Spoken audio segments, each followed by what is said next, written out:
And believe it or not, we're on to learning unit number 11 already. So 11 is on nutritional issues. Then if you're looking at your syllabus, you know that we have learning unit number 12, which is on technology and global health.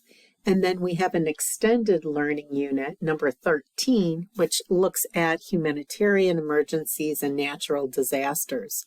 This is where you're going to be starting your work on your global health issues paper, and I'll tell you more about that in learning unit number 8. But learning unit number 8 is extended because then we have Thanksgiving break. And we come back for a shortened week, and that's learning unit number 14, where we briefly look at environmental health. And before you know it, you're on finals week. So we're really moving along.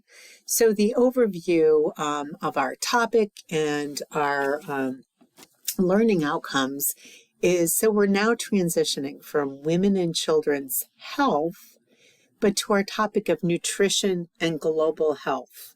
And actually, we're kind of going back to women and children because we begin by focusing on nutrition, especially malnutrition and anemia among women of reproductive age. Nutrition is vital to child health and development, along with productivity of adults and their ability to succeed in the world. While significant progress in addressing the burden of undernutrition, and note the terms that we're using, the burden of undernutrition over the past 2 decades has been made, children and pregnant women in many areas of the world, especially sub-Saharan Africa, South Asia, and many war-torn areas of the world. And we know we're experiencing many areas of the world that are at war. These women and pregnant women and children continue to experience the negative outcomes of undernutrition. And of course, the most vulnerable population for hunger is children under 2 and pregnant women. In fact, 155 million children were stunted. That's another word we're going to look at more this learning unit. And more than 50 million were wasted. So those are another 2 terms you're going to need to better understand. And you will have the information to do that. So those stats come from 2016, but if anything, I think those numbers are increasing again, especially in certain areas of the world. And especially poor women and children, they continue to suffer from micronutrient deficiencies. And we're really going to look at iron, along with knowing that there's nutritional deficiencies in vitamin A, calcium, folic acid, and zinc. And those really impact on developing children and women who are carrying fetuses. So a brief look at undernutrition, and obese and overweight adults will be included, looking more at our country and other developed countries. But we're really focusing on malnutrition and anemia. So you're going to be reading chapter 9 in our global health text. There's some videos, and you're going to be doing a discussion board posting, reply, and taking a quiz. So let's move on. So that was the overview. You're watching the video. You know that our required readings are chapter 9. The first part is really important. This is the Global Nutrition Report 2021 about malnutrition. Now, I do recognize that there is a 2022 report that is out, but I like going back to this link because it tells you about malnutrition. So I want you to read about malnutrition. You do not have to watch this video. It's kind of dumb, actually. Defining malnutrition. And you can see that it's split into 2 broad groups. This catches some people by surprise because overweight and obesity is a type of malnutrition, which, as we know, is a non-communicable disease. We've been there. So this is the World Health Organization.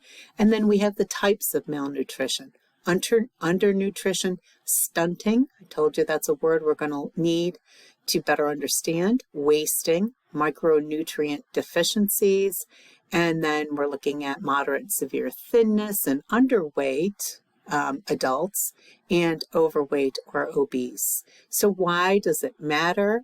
And Secretary General Kofi Annan, who is the late UN secretary, he wonderful man to listen to, just a wonderful ability. He was an orator to speak. So this is information I want you to read. And then that's for this link. There's the week 11 quiz. Now, please note that this is going to test your knowledge on chapter 9 and also that information that we just kind of quickly reviewed in the Global Nutrition Report website. You don't have to read the whole report. This is just the website. You're going to have 15 minutes to complete the quiz and 2 attempts to do so. A video on the assessment of malnutrition and anemia. This is kind of a really interesting video because this is made to train others. So to train those that live in areas and who may not be official healthcare workers such as nurses, but unofficial healthcare workers that are trained in countries that have high rates of poverty, malnutrition, and anemia. So this is kind of neat because we don't, neat in the aspect of it is interesting and important to see because we usually don't see malnutrition and wasting and stunting in this country as we do in other areas. You can start it at 3:28 of the video, and it's only an 8-minute long video. But I found that video and I think it's really important. This is another really neat article. I hope that you all take a few minutes to review. And this is about fortifying products for developing countries. It sounds so simple, but they're actually doing this and making a difference. And why? Because there is so much anemia in these developing countries. So what is anemia? And it's defined. So this is an article that all of us can understand and learn from. And really in the anemic pregnant women that we're talking about globally have a abnormal red blood cell production. So that's the cause for them. So it's really neat to see some of these facts and that they're fortifying things such as chocolate cookies to meet the needs of these undernourished children. So that's a 2-page article. A video on malnutrition in India was made in 2022. And this gives you the more visual too, as well as more current data on anemia, wasting, stunting, and underweight children and women, and especially pregnant women in India. So that is a video that you're going to want to watch prior to completing the discussion board. So discussion board 11 is both a posting and reply. And again, the text and video on malnutrition in India is very helpful. So your textbook in the video. So after completing the learning activities that aren't heavy this week, I want you to help us all to better understand how undernutrition and anemia in women of reproductive age can lead to low birth weight and IUGR, intrauterine growth retardation, in the infants that are born to them, along with possible stunting, wasting, anemia, and undernutrition of the child as the child grows. So you're really going to need to complete these learning activities in order to do a great job on your discussion board.